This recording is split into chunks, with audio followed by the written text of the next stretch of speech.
This final video for Chapter 5 is actually a recently added video. I've noticed that the AP people have been kind of spicing up these find the area under graphs questions in the last few years. So I've just grabbed a few of these questions that are a little tougher, and I wanted to show you some of the things that they've been asking lately. I'm sometimes not even including all of the parts to each question. Like for this one, I'm only going to do A and B, even though there was a little bit more to it. I just wanted to highlight some of the things that they've been doing. This particular question we're going to start with came from 2017, and it's question number 3, or at least most of it. And they've given us a picture, but this picture is not a picture of F. It's actually a picture of F prime, and they're pretty clear about that in the words down there. They mentioned that F, if you could see, it's differentiable, and then they've got this little clue about F of -2 being 7, which we'll get to in a second. Part A is actually asking us to find F. Now that's tricky because this picture is F prime. In fact, why don't we kind of lay down a little legend here. I know they don't have like that G of X like we've seen in the last couple of pages, but F prime is what they're offering us. That's the picture. If we needed to talk about F double prime, that would be the slope of the picture, what we've been calling picture prime. And we're going to have to find F, which means we are going to be integrating, finding the area underneath the picture dx, and that's got a bit of a technique to it because there's some well-established starting spot somewhere which they haven't really declared here, but they did tell me that if you were to integrate from this starting location, which is a bit of a mystery to me, out to -2, I can see this right here, if you integrate the picture all the way up to -2, that needs to be +7. They've said so. It's just been offered to us right there in the text of the question. Now we're actually going to do these two questions out of order. It fits a little better just to get part B done first. It's a very quick question, and then part A will slow us down a bit. They want to know on what intervals F is increasing. I'm just going to doodle for a second and then I'm going to erase this. Our general plan, if you want to know when a picture is increasing, you want to look for this, where the derivative is positive. Now we did see that sometimes the derivative could temporarily go to 0, but then the derivative might go positive again. So as long as the derivative isn't negative, then we know in that section that this thing's going to be increasing. And it can be temporarily 0, right, just for a moment. But I'm just going to focus on the derivative being positive. So again, we're doing part B first. I'm going to dive into this. And I'm going to say, all right, you want to know when F is increasing, right? That's our question. Well, that kind of goes hand in hand with, and I say kind of because it's not really a double-headed arrow, but I'm going to put it down there for a second. That goes hand in hand with the idea that F prime is going to have to be nice and positive. It's going to have to be greater than 0. Officially, that arrow only goes in this direction because the derivative could, like I said, temporarily be 0 for just a second. And here's the nice thing. They've given us a picture of F prime, right? So the picture needs to be positive, and if it is, we know that the function is increasing. So here's my answer to part B. They want to know where these intervals are, these regions for X. Here would be my answer. I'm looking for places where that picture is positive, or maybe briefly 0. And so I would go with from -6 all the way up to -2. I would go hard edges, even though I know the picture is technically not positive at -2. If the derivative is just briefly 0 for a second, that'll be fine. Also, the picture has this positive value to it, which means the derivative is positive, from 2 out to 5. Hard edges on those. The AP people are very nice. They have said, tell your students that if a student had soft edges, if they had an open interval, that would be okay. They would mark it right, which is kind of nice that they're letting us know that. So there we go. You want your F to be increasing, then you want F prime, otherwise known as the picture, to be positive. That's how we can locate that. But now we're going to dive into part A. And there's not a lot of real estate here for work, so I'm going to split my page a bit and put A on one side and B on the other. So they want us to go and find F at -6. That's what I'm going to do over here on the left side. I do know that if I integrate from some mystery starting location, I don't even know where that is, out to -2, I have to get 7. So I don't really know where this A is. It's kind of just this idea in my mind. You know, who knows? Maybe this A, the starting location, is back here somewhere, right? Where if you start finding the area from A all the way up to -2, which would be to here, that you get this area of 7. Well, just using the idea of adjacent integrals, I know there's like no picture here, but you can imagine there's some area here, and now there's some more area starting at -2 and going all the way up to, sorry, starting at -6, I should say, finishing at -2. And that yellow area is just kind of bumped up against that blue area. Using the idea of adjacent integrals, we could say this. If you integrate the picture, correction here, I'm putting that in the right spot. If you integrate the picture from this starting location, I don't really know where it is, and go all the way down to -2 dx, that's the same thing as integrating from a to -6, the picture dx, which is actually what I want, plus this integral from -6 to -2, integrating the picture, finding the area under the picture dx. So this last one that I've drawn there, the integral from -6 to -2, that's just this blue triangle. That's actually pretty easy to find. And they've told me that if you integrate from the very beginning all the way to -2, you got to get 7. So this is actually pretty nice. This number here, they've already told me, is 7. This thing here is just some triangle that I can go and figure out. And the thing they want us to go and find is sitting right here, right? They're like, all right, yeah, go and find f at -6, the area that you pick up to -6. Sure, should be easy enough to do. Here we go. The area of that triangle, it's nice. It's just 1/2 the base, which is 4, and then the height of that triangle is 2. Okay, so this triangle has just got an area of 4. And they've already told us that the whole area from A right to -2 is 7.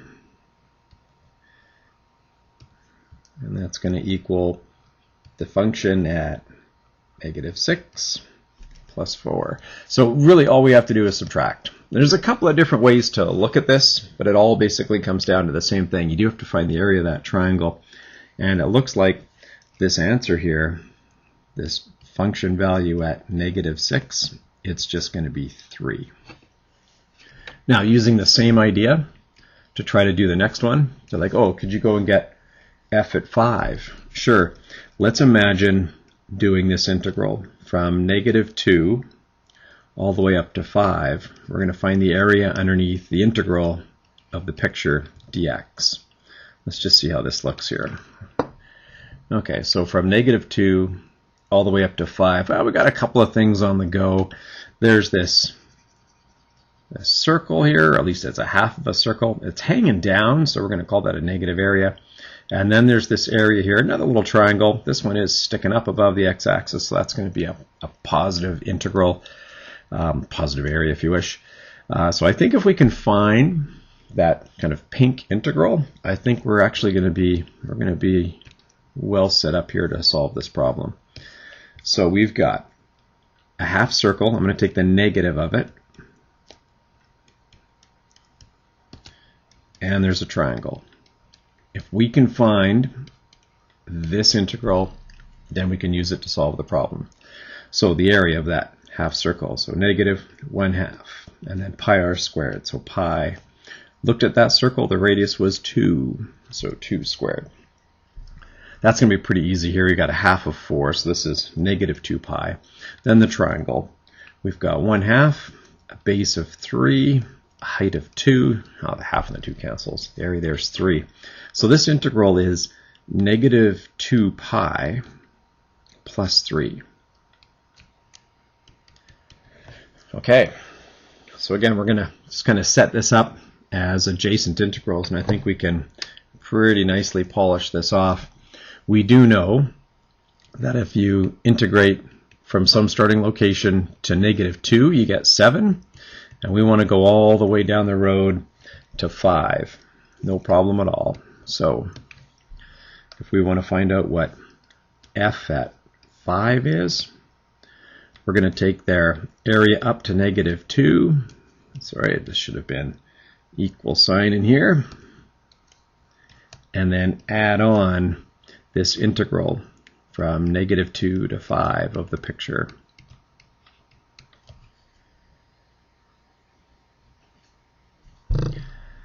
Okay, so f at 5, that's just going to be this f at -2. Remember, they've given us that, right? F at -2 is 7. And then we're going to add to that 7 our -2 pi plus 3. And we're finished. Looks like we've got 10 minus 2 pi.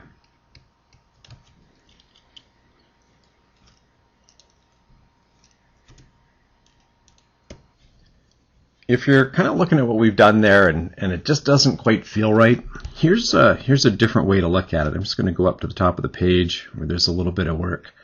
And we'll just kind of use our fundamental theorem of calculus.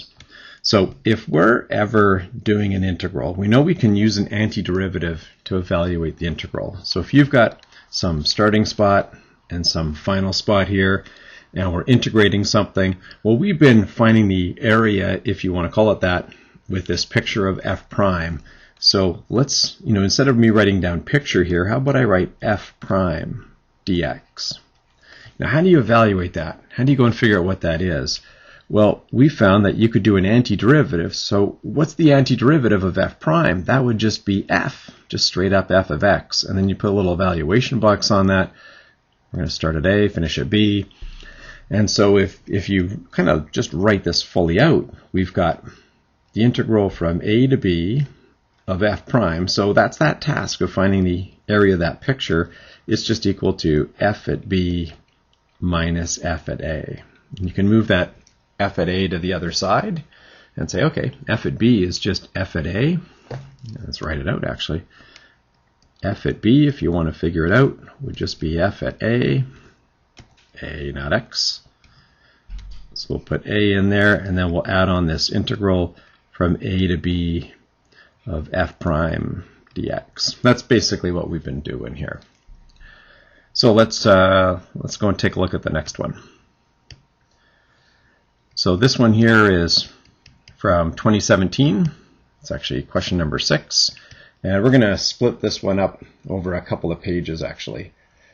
We are going to try to do all the different parts, or most of the parts to this one.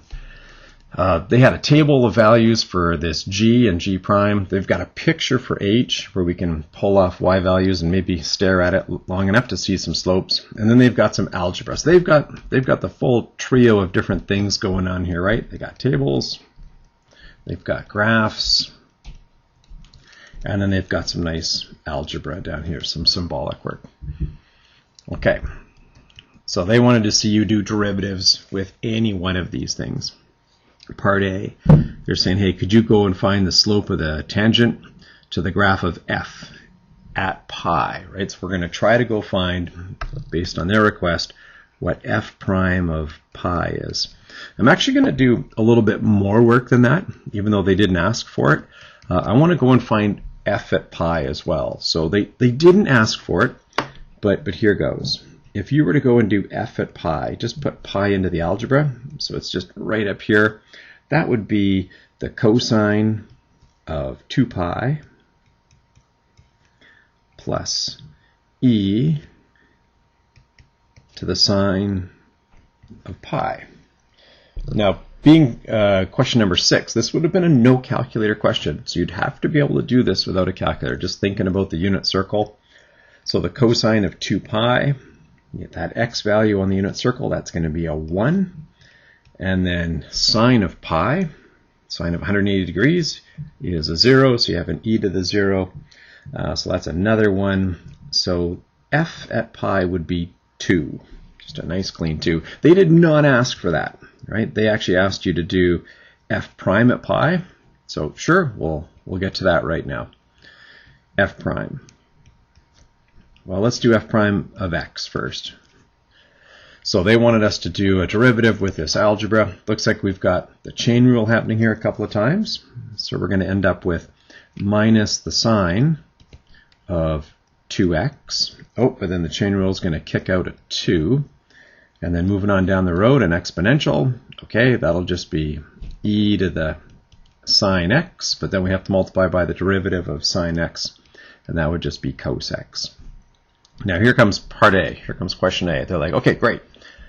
Use those algebra skills and see if you can go and find the slope of the tangent line, the derivative of f at pi. They wanted f prime at pi, so we've got minus the sine of 2 pi, and then we'll double that up, plus e to the sine of pi, then multiplied by cosine of pi. And yeah, they want you to know your special angles. This was a no calculator question on the test. So you're only going to be able to do this if you can start to think about that unit circle, slowly if you need to, but start tearing those ideas just out of your memory. So sine of 2 pi is a 0, multiplied by a negative and a 2. You can do whatever you want to it. It's still 0, so that's nothing. And then moving on down the road, this is going to be e to the sine of pi. Sine of pi, again, is 0. So we've got e to the 0, so that's a 1. Multiplied by cosine of pi. Well, that's a negative 1. Okay, looks like this whole thing, this whole answer is negative 1. We would be in a great position to find the equation of a tangent line had they asked us, but they didn't. The next part B, they're saying, okay, let's come up with a whole new function. We've already got this table, we've got a picture, we've got some algebra, right, for f, g, and h. Now we're going to start composing things together. And they're like, yeah, let's talk to you about this new machine called K. And we're like, okay, great, thanks. They're like, oh, you got to go and do K's derivative and then figure it out at pi. Well, that is definitely the chain rule. It looks like you've got a nice little blob of algebra hiding inside this h function. So if we go and do a derivative here, k prime of x, just doing it of x for the moment, we've got to work our way in. That's going to be h prime, and then leave the f of x. Don't touch it. Just leave that blob of algebra just the way it is. So no derivative there. But then we have to multiply by the derivative of that blob of algebra, f prime of x. Excuse me. Okay, well now we're ready to try this out. We've got a little bit of paper here left. I'm like, okay, can you go and do k prime at pi? Sure. So that'll be h prime of f of pi. Good thing we figured that out a second ago. Multiplied by f prime at pi. Okay, well these numbers are just kind of right up above us here. F at pi is actually just 2. So this is starting to unfold here a little bit. We've got h prime of 2 multiplied by, now f prime at pi. I've already got that figured out. That was negative 1. Okay, we got to go get h prime at 2. So it's a derivative, right? Slope of the tangent to h at 2. Well, h doesn't have any algebra, it just has a picture. So yeah, they wanted you to come along here, go and find 2, and go, all right, right there. What's the slope at that spot, right at 2? Well, it looks like this line segment's going for a run of 3 and then a drop of 1, so that slope is negative 1/3. Yeah, they want you to eyeball that. And yeah, they're not afraid to use nice numbers like thirds. That's how it goes. So we have this negative 1/3 multiplied by negative 1, and this answer is going to be 1/3. Just a nice positive 1/3. Now, although we've run out of room on page 37, we've got the same question actually on page 38. We're going to do a little bit more work with this. So I've just doubled up on the pictures there again, so you don't have to kind of bounce back and forth between the pages. Same stuff at the beginning, but now a couple of other things. C, they've got another function that they're making. This one doesn't look like a chain rule off the start. This one looks like, at least off the start, some sort of product rule. and they want us to go and do a derivative. So they're throwing all the rules at us just to make sure that we're totally good to go. We're not even going to do D on this page. I just really wanted to show you C. That's about all we're going to have room for anyways. So for this M, if I was to try to do M prime of X, well, it's a product rule, so I would do the derivative of the first chunk of algebra. I got to do the derivative of this G of negative 2x. And now a chain rule starts to show up. There's this blob in there, this negative 2x. Well, at the beginning, just leave it. Don't touch it. Right? Just say, all right, I got to go and do the pattern for G. I got to go and do G prime, and then leave it as negative 2x. Then, after that's written down, that's when you multiply by the derivative of that blob, which would be negative 2. That's just the very, very beginning of the product rule. That's the derivative of this part. Then you have to multiply it by the other factor left alone. Not an H prime, just an H. Then, moving down the road, leave the G. So G of negative 2x. And now we do a derivative of the other part. No chain rule needed here, just us writing down, yeah, H prime of X. Okay, we're in business. We can now go and find M prime at 2. That's their request. Yeah, we can do that.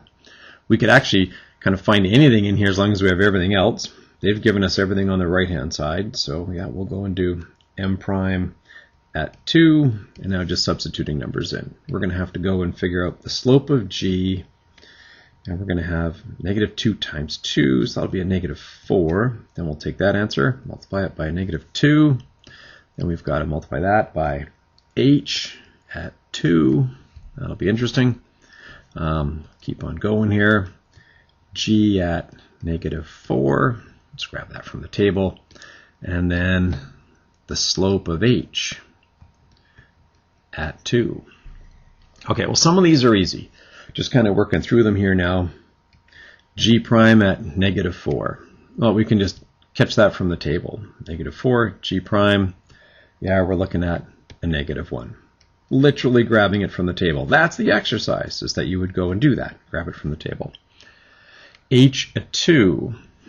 What's H again? Oh yeah, H is the graph. We have to go over to 2, and we have to find, not the slope, but we have to find the y value right here. So yeah, they're expecting you to be able to interpolate here, right? We're sitting here with a slope of negative 1/3, so every time you run over 1, you drop 1/3. So drop 1/3, over 1, drop 1/3. That's minus 2/3. Okay, that's the y value there.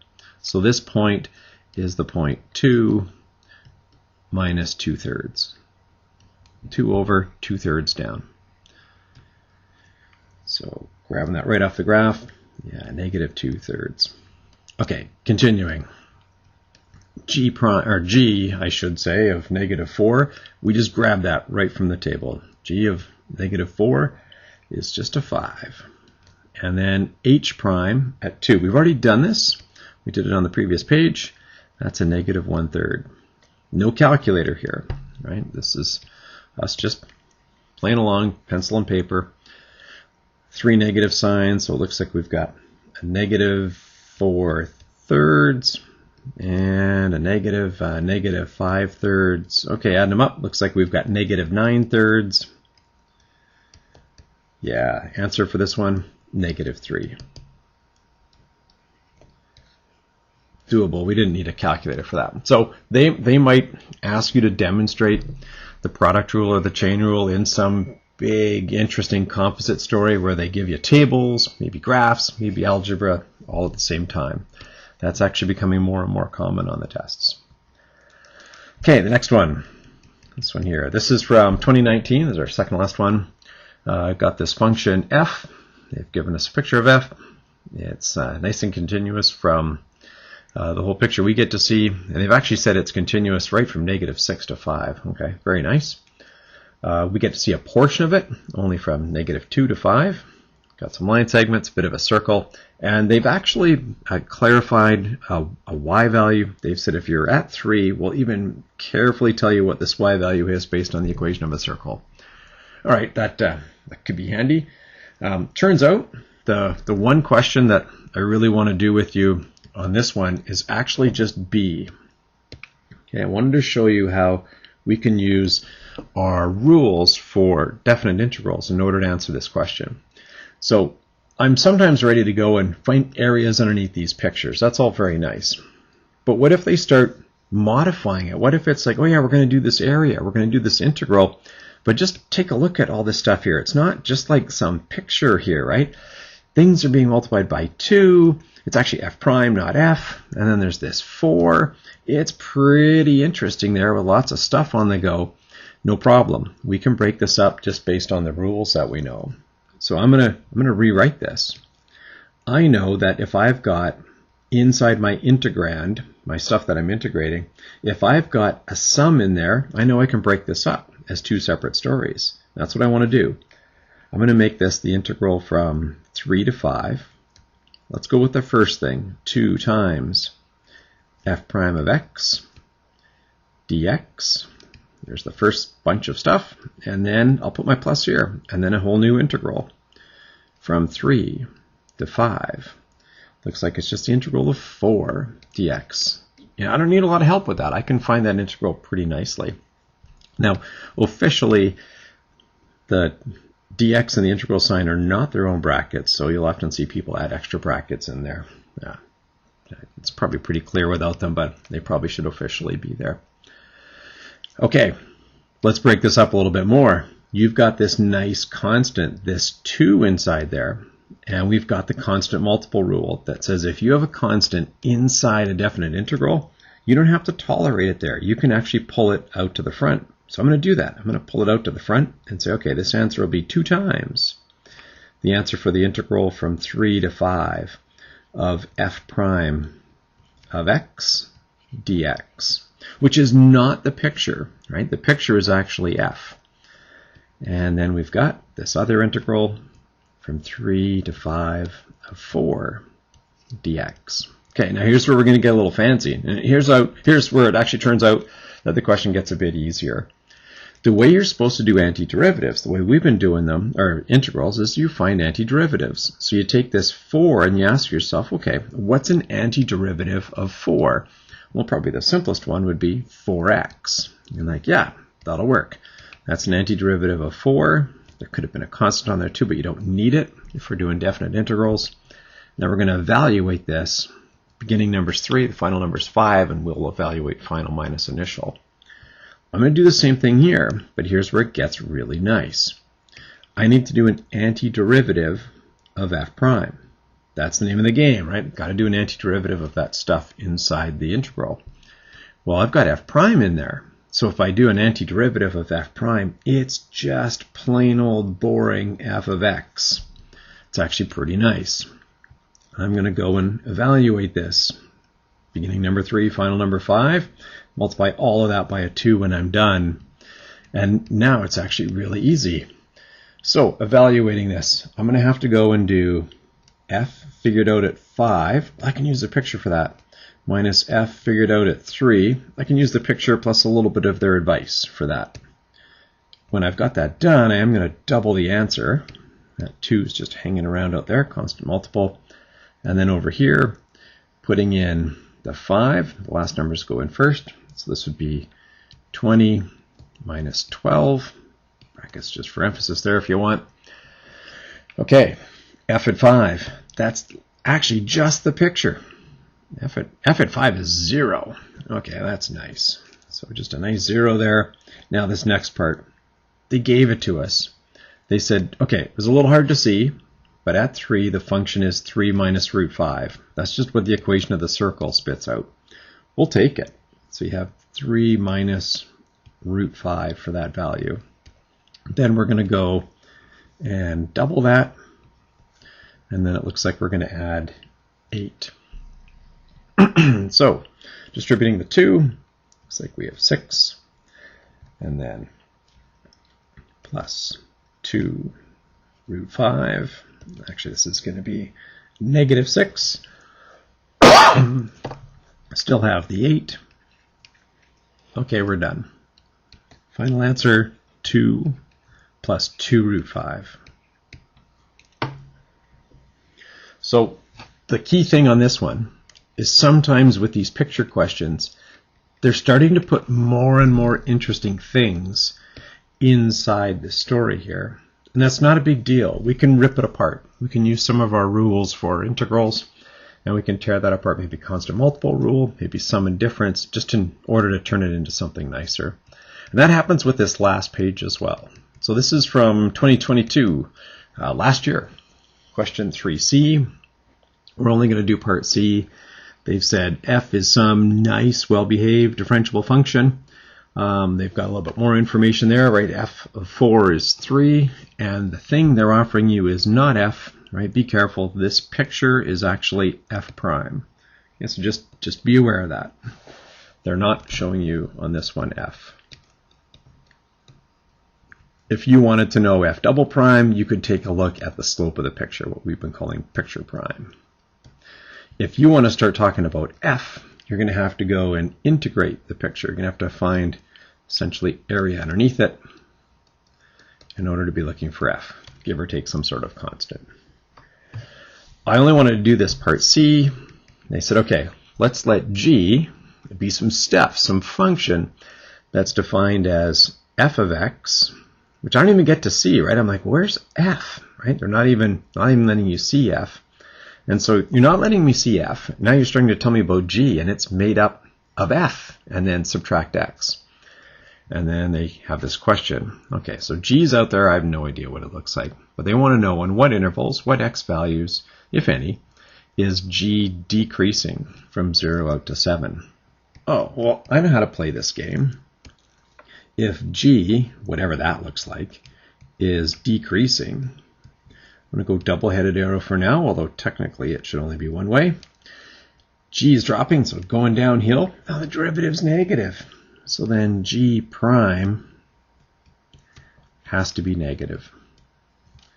Now officially, we're going to take the arrowhead off here and say, well, if g prime was negative, g is definitely decreasing. You could have these little momentary spots where g prime for a moment is 0, but it basically goes both ways.